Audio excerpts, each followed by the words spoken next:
નમસ્તે મિત્રો, microprocessor and controller એપ્લિકેશન્સના unit 3ના છઠ્ઠા લેક્ચરમાં આપનું સ્વાગત છે. આજનું ટાઇટલ છે input output ports of 8051 microcontroller. After completion of this session, student will be able to summarize the functions of ports of 8051 microcontroller, reproduce structure of each port. Topics to be covered: the functions of ports of 8051 microcontroller and structure of each port. Input output ports. મિત્રો, અહીં આપણે 8051 માઇક્રોકન્ટ્રોલરના જે 4 port છે, 4 input output પોર્ટને ક્યારે input તરીકે કામ કરે, ક્યારે આઉટપુટ તરીકે કામ કરે અને એનું ઇન્ટરનલ સ્ટ્રક્ચર કેવું હોય છે એનો અભ્યાસ કરીશું. Input output ports are speciality of 8051. 8051ની ખાસિયત છે. P0, P2, P3 એ એવા પોર્ટ છે જે તેના બેઝિક ફંક્શનના એડિશનમાં બીજા સર્વિસ પણ આપે છે, બીજા ફંક્શન્સ પણ આપે છે, જે આપણે આગળ બ્લોક ડાયાગ્રામમાં જોયું છે. અને આ મલ્ટી ફંક્શનાલિટી છે એના લીધે શું થાય છે કે આઈસી જે છે, જે સ્ટ્રક્ચર છે એમાં ઓછું સ્પેસ વપરાય છે અને ઓવરઓલ ઇફેક્ટિવનેસ અને યુઝફુલનેસ વધે છે.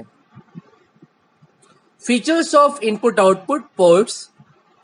Each ports are 8 pins, 8 bit. દરેક પોર્ટ જે છે એ 8 પિનનું છે, એટલે કે કહી શકાય કે 8 બીટનું છે. All pins are bidirectional. દરેક પિન બાયડાયરેક્શનલ છે. Each port is special function register. આપણે જ્યારે SFR ભણ્યા, સ્પેશિયલ ફંક્શન રજિસ્ટર, તો આપણે એડ્રેસ જોયું 80, 90, A0 અને B0. એ પ્રમાણે 4 પોર્ટનો એડ્રેસ છે. Byte addressable. ઇન્ડિવિજ્યુઅલ બાઇટ પણ એના એડ્રેસ કરી શકાય છે, જેનાથી પ્રોગ્રામિંગમાં ઘણી બધી પોસિબિલિટીઝ, ઘણી બધી શક્યતાઓ રહે છે. યુઝર એની રિક્વાયરમેન્ટના પ્રમાણે પ્રોગ્રામને મોડિફાય કરી શકે છે અને રીડ રાઇટ ઓપરેશન ઘણા બધા બાઇટના એકસાથે ઓપરેટ થઈ શકે છે અને એક્ઝિક્યુટ થઈ શકે છે. After set all pins are input. તમે રિસેટ કરો, એને રિસેટ કરી દો એકવાર, તો દરેક પિન ઇનપુટ થઈ ગઈ. ત્યારબાદ આઉટપુટ તરીકે ડિફાઇન કરવા માટે તમારે જે તે પિન પર પહેલી વખત 0 લખવું પડે.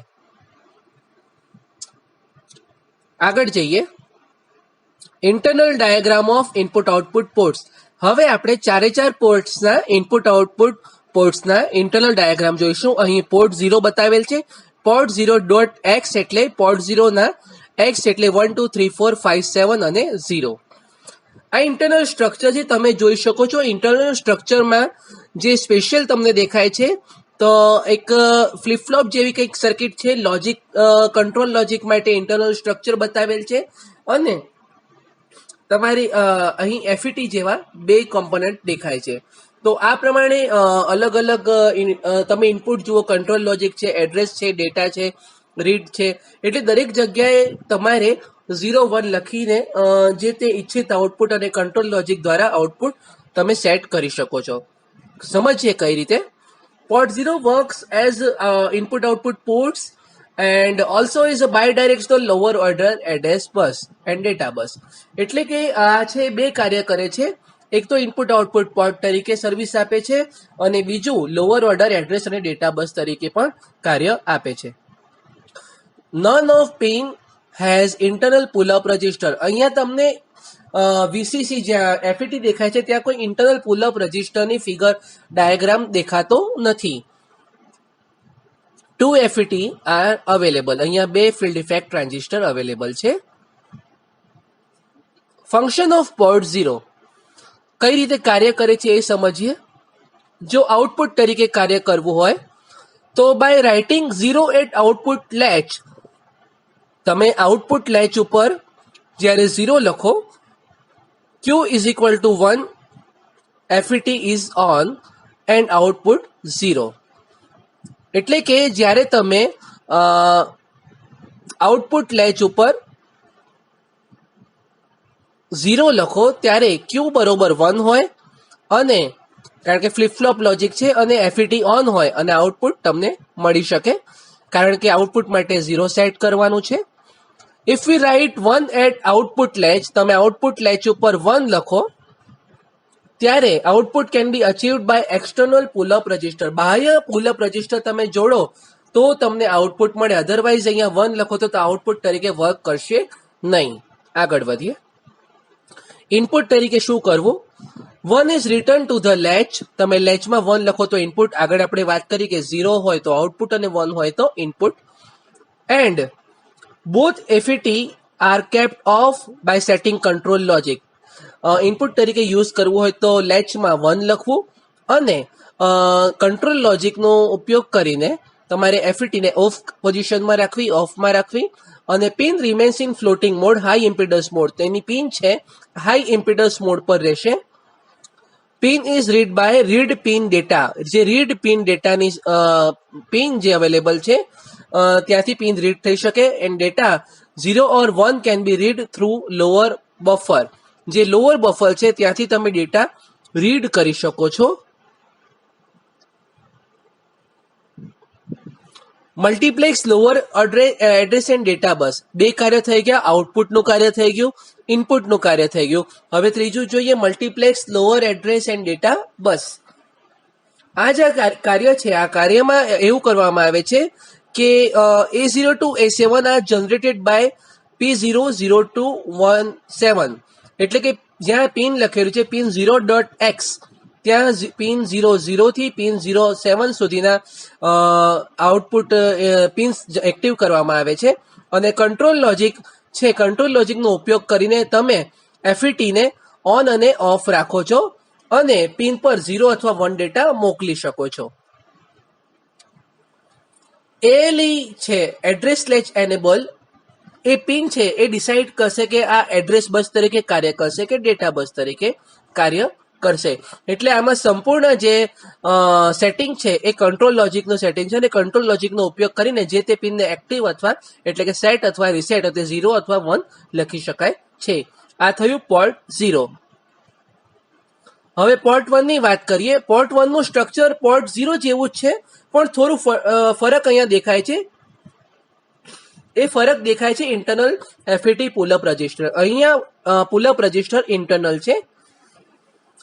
Port 1 works as only input output port. આ એક એવું પોર્ટ છે જે માત્ર ઇનપુટ આઉટપુટ પોર્ટ તરીકે કાર્ય કરે છે, બીજા કોઈ કાર્ય કરતું નથી. No additional task is performed. Output latch of port is connected to the pull up register through FET. તો અહીંયા તમે જોઈ શકો છો કે એક FET છે અને એક પુલઅપ રજિસ્ટર દેખાય છે. આગળ વધીએ. આઉટપુટ પોર્ટ તરીકે જ્યારે કાર્ય કરાવવું હોય તો અહીંયા શું કરજો, by writing 1 at output latch. જે આઉટપુટ લેચ છે ત્યાં 1 લખો અને ક્યુ બાર છે એ 0 સેટ કરો. ક્યુ બાર 0 થશે તો FET ઓફ પોઝિશનમાં અને આઉટપુટનો પિન છે 0. તમને ખ્યાલ છે 0 છે તે એટલે આઉટપુટમાં પિન પર 0 હોય તો it will work as a output port. તે પ્રમાણે pin remains in a floating mode, high impedance mode.